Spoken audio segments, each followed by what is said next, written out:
In the quiet corners of an antique bookstore in London, a leather-bound volume rests without a title or author. It sits on a dusty shelf, waiting for a reader to disturb its silence. In the autumn of 2023, a young researcher named Elias discovered this book. He opened it, expecting history, but found only void. The pages were stark, ivory white, and completely blank. Within hours, Elias vanished from his locked apartment. There were no signs of struggle, no forced entry, and his belongings remained untouched.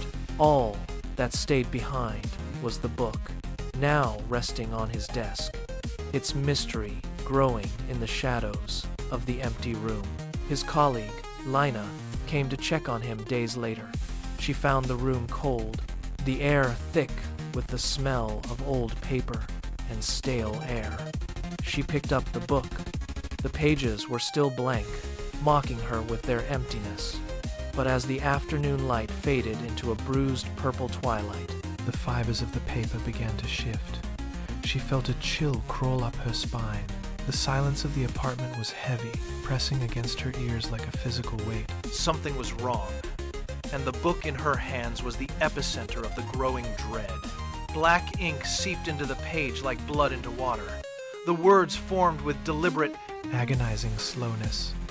Lina entered the story alone. She froze, her breath hitching in the sudden silence of the room. The ink continued to pulse, living and breathing on the ivory surface. She heard footsteps behind her. Lina spun around, her heart hammering against her ribs. The room was empty. The shadows stretched long and thin across the floorboards. Nothing stirred. She looked back down, her hands shaking as new words crawled across the paper. She should not have looked. The ink was no longer just writing. It was watching. The candle on the desk flickered once and died, plunging the room into absolute darkness. In the suffocating gloom, a final, chilling sentence manifested in a faint, ghostly glow. Now it knows she is reading. The sound of a page turning echoed in the dead air, sharp, crisp, and impossible.